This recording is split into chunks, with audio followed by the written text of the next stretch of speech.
Can you all see? Yes, it looks very good. All right, let's go right ahead then.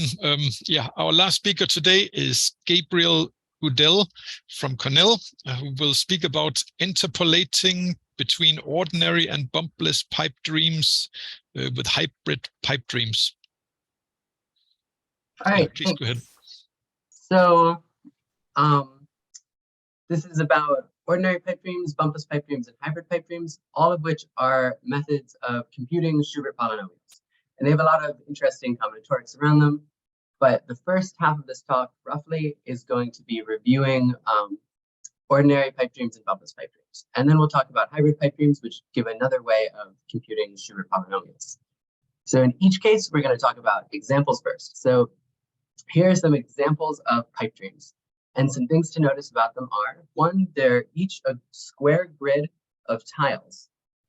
These tiles have these pipes running through them, making these lovely curves. These pipes are moving from the top of the diagram to the left of the diagram. They're connecting between adjacent tiles. And we've labeled the lefts of the diagram. So we've labeled the edges along the left side, 1 through n, and we do so starting at the top. The numbers along the top of the diagrams we think of as the inverse of a permutation. So each of these diagrams, each of these pipe dreams is associated with a permutation. And we write the inverse of that permutation on the top in one-line notation, which means 1, 3, 5, 2, 7, 4, 6 in that large example. That's pi inverse of 1, pi inverse of 2, pi inverse of 3. So if for that example, pi would be 1, 4, 2, 6, 3, 7, 5 in the same notation. Yeah, also another important thing is that pipes aren't allowed to cross twice. So here's some non-examples of pipe dreams in our notation.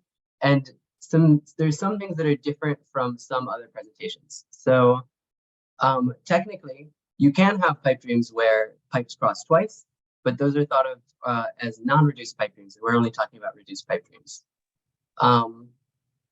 In the second to last example on this slide, we have pipes which are coming from the edges, and in the original way of introducing pipe dreams and talking about it, you always have that.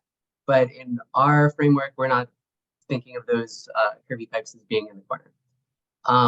Yeah, so to define them more concretely, a pipe dream is a filling of a square with the tiles given so that pipes don't cross twice. Every pipe is connecting some label I on the top to a label on the left. And our left labels go 1 to n, and our top labels are an inverse of a permutation. So this is a little bit different from the standard way of defining these because of this first property here. This curvy tile, the R tile, and the horizontal tile never appear in any pipe dream. But we're going to define pipe dreams to be allowed to use them, even though they won't, because it's going to help us later. So we'll denote the set of pipe dreams for pi as PD of pi, and we'll define this set weighty of D for a pipe dream D, which tells us the locations of our weighty tiles. And the weighty tiles are going to be the crosses and the horizontals. You can use this to compute double Schubert polynomials. So the double Schubert polynomial for pi is the sum over all the pipe dreams for pi of, for each pipe dream, we're going to take a product over the weighty tiles, and the terms we product are x sub the row of the weighty tile minus y sub the column. So we have variables x1 through xn and y1 through yn. If you plug in zeros for all these y's, you recover the normal Schubert polynomial that you might be used to. So now moving on to bumpless pipe dreams. These are a bunch of bumpless pipe dreams. Also, in the examples of ordinary pipe dreams, this is all possible 3x3 pipe dream, 3x3 pipe dreams. And over here in our bumpless examples, we have all of the possible 3x3 bumpless pipe dreams.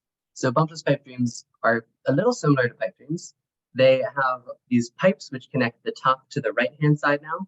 The right-hand side is labeled starting at the bottom, so it goes 1 through n, but the 1 is at the bottom. Pipes don't cross twice in these reduced bumpless pipe dreams. One thing that, if you've seen these before, might be a little bit weird is these are upside down from the standard. That's also because it helps us with our generalization. And yeah, So that's what bumpless pipe dreams are, and we can define it more precisely if we want to. Bumpless pipe dreams have all of these tiles, but they don't have the bumpless pipe dream, sorry, the bump tile, which looks sort of like a hyperbola. Pipes don't cross twice. They connect some labeled I on the top to an I on the right, and we're associating each one with a permutation, and the inverse of that permutation we write along the top. So we can, just as before, talk about the set of all bumpless pipe dreams for pi, and define the weighty set of a bumpless pipe dream, which is going to be the positions of our weighty tiles. And in this case, our weighty tile is just blanks. So for both pipe dreams and bumpless pipe dreams, when we have weighty tiles, we're shading them in. So that's how you can tell from the pictures. So also, you have to be careful where these I's here, the rows, are given by the row labels, but the columns are not given by the column labels, they're given by the physical positions. So this lets us compute double Schubert polynomials from bumpless pipe dreams. So wonderful, we have these two formulas for computing double Schubert polynomials. And they're very combinatorial, very nice, lovely to study. So single Schubert polynomials are a little bit simpler, and for the purposes of this talk, we're going to focus on those. We can define these x monomials and y monomials, or mon x of d a pipe dream or bumpless pipe dream, and mon y of d a pipe dream or bumpless pipe dream. And mon x is you product over the weighty tiles and just do x sub the row, and mon y is producting over the weighty tiles just negative y sub the column. And it's somewhat clear from the formula for double Schubert polynomials that this what you get if you sum up these x monomials over all of the pipe dreams for pi is the single Schubert polynomial, which is what you get when you plug in 0 for all of the y variables. And you can actually get the same thing if you sum over the pipe dreams for pi inverse. If you now sum the y monomials and put in negative x1 through negative xn for y1 through yn. And you can see that by thinking about transposes. So if you take a pipe dream and you transpose it, that's switching the rows and the columns. So the x's and y's get switched. So there's this clear relationship between the x monomials of the transpose and the y monomials of the original, or the y monomials of the transpose and the x monomials of the original. And when you transpose a pipe dream, you now have a pipe dream for the inverse of that permutation. Same thing with a bumpless pipe dream. Also, every formula on this slide holds for both pipe dreams and bumpless pipe dreams. So because pipe dreams and bumpless pipe dreams both compute single Schubert polynomials, and each one is contributing a single monomial, there must be a bijection between pipe dreams and bumpless pipe dreams for a given permutation, which preserves that x monomial. It has to exist on a set theoretic level. That said, finding it and describing it is a very non-trivial task, and it was done recently by Gao and Huang. It's a cool paper. I recommend you check it out. They also further show that the bijection that they construct commutes with a combinatorial Monk's rule that was described in another paper by Huang. And by weight preserving here, we mean that it's commuting with this mon x function. So this is really great, but it's a little complicated to compute this bijection and prove that it works sometimes. So the goal of this work is to understand that bijection as the composition of a series of simpler ones. So we're introducing hybrid pipe dreams to get a clearer look, or just more of a look, at the connection between pipe dreams and bumpless pipe dreams. So these are a bunch of hybrid pipe dreams. Notice that the last two examples, the second to last one is a pipe dream, and the very last one is a bumpless pipe dream. So this is a generalization. In each of these, we still have the inverse of a permutation is written along the top, and 1 through n is written along the left and right edges. Some of these rows are essentially rows of an ordinary pipe dream, and some are like rows of a bumpless pipe dream. So the idea of hybrid pipe dreams is some rows are ordinary, some rows are bumpless. Ordinary rows get to use ordinary tiles, bumpless rows get to use bumpless tiles. An ordinary row has a number on the left, and a bumpless row has a number on the right. The numbers, so to label these numbers, first we're going to label the numbers on the left of the ordinary rows, and we'll go 1 through k, starting at the top. And then we label the numbers on the right-hand sides of the bumpless rows, and we go k plus 1 through n, starting at the bottom. So this matches before how with ordinary pipe dreams we labeled from the top and bumpless ones we labeled from the bottom. Also, as before, pipes don't cross twice. So as a reminder, here are the ordinary tiles and here are the bumpless tiles. And here's written out the definition of a hybrid pipe dream, which is due to Alan Knudsen. Yeah, so each of these has some particular type. There's some rows which are ordinary rows and some are bumpless rows. So we introduced this notion of the type of a hybrid pipe dream, which tells us which rows are which. So it's a string of O's and B's, where if the first character in it is an O, that means the first row in the physical sense is an ordinary row. Yeah, and we associate permutations with these in the same way as before. And we'll use HBD of pi comma tau to denote the set of hybrid pipe dreams for pi with type tau. Here's some more examples going through hybrid pipe dreams for the permutation 1, 3, 2, and a couple different choices of tau. I'm not going to focus too much on this right now, but here's some more examples. And we can use these to compute Schubert polynomials in pretty much the same way as before. So in bumpless rows, the blank tile is weighty, and in ordinary rows, the horizontal and the cross are weighty. And we'll let this weighty of D be defined as the positions of these weighty tiles. We have to be a little careful. The I part, which is telling us the row, tells us the label of the row that a weighty tile is in, and the J part, which is the column, tells us the physical column, not the label of the column. It's a little bit different, but that's, again, mirroring what we had before. So it turns out with any type of hybrid pipe dream, so if you fix the type, you can compute double Schuberts using the same formula we've been using. And this is cool because it means we now have 2 to the n formulas to compute double Schubert polynomials for pi. And we can prove this essentially geometrically. So the great thing here is that they have hybrid pipe dreams have some lovely combinatorics, and we can prove the equivalence of all of these formulas for double Schubert polynomials in a combinatorial manner. So I'm not going to get into that, but there is a bijection between these decorated hybrid pipe dreams, which preserves weights in a way that proves you get the same formula from doing this with any type of hybrid pipe dream. But I'm going to focus more on 2 special cases, and really just the last one on this slide. So the first special case is for any 2 types of hybrid pipe dream, tau 1 and tau 2, there are strings of O and B telling you which rows are ordinary, which are the bumpless, and any permutation. There's a bijection between the hybrid pipe dreams for that permutation of the first type and the hybrid pipe dreams with the second type for that same permutation that preserves X monomials.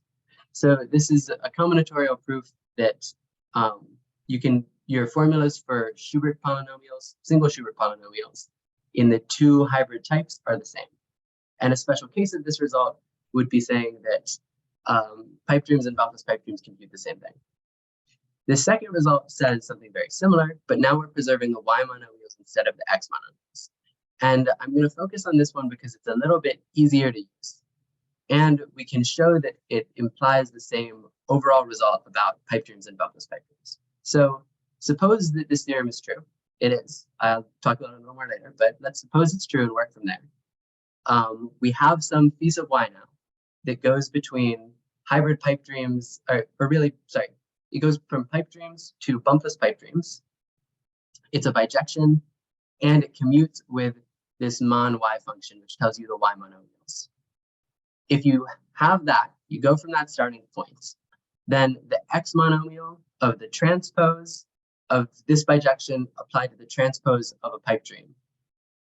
That X monomial is the same as your original X monomial.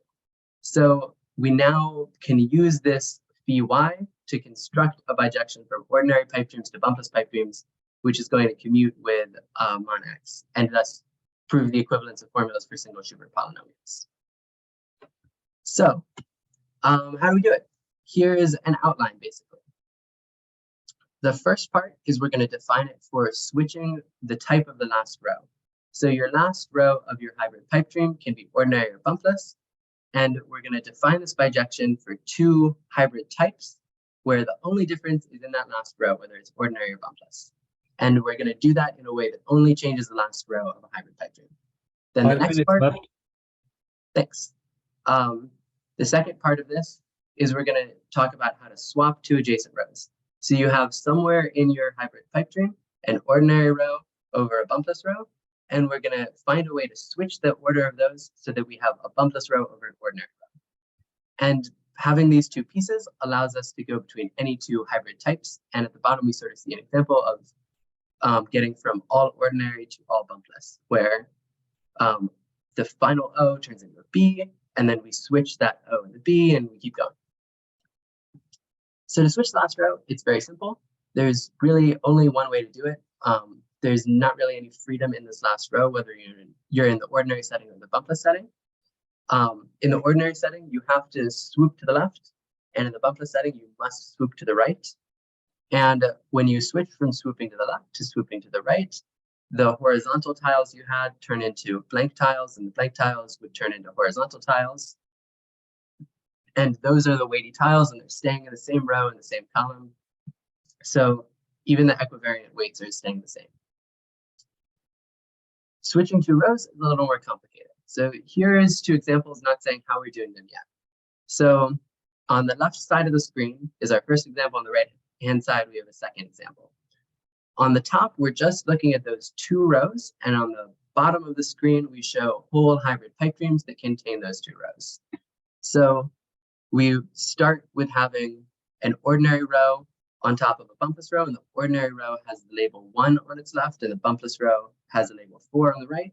And then once we swap the rows, we have this bumpless row on top with a 4 on the right, and the ordinary row on the bottom with 1 on the left. And it's similar on the right-hand side of the screen. And in each of these examples, you can note that there's a single weighty tile, and it's staying in the same column. So since it's staying in the same column, you're preserving these Y weights. So this is how we do it. It's a bunch of rules. Basically, you take your row, and for each 2x1 column, we have a rule which says, what should I do if I see this 2x1 column? And here are all the rules, and that's kind of it. The one thing to note here is that it does matter how these pipes are connected. So you don't need to know about things outside this 2x1 column, except that you need to know whether two pipes appearing in your 2x1 column are the same pipe. And aside from knowing that small piece of information about connectivity, this row swapping bijection is very local.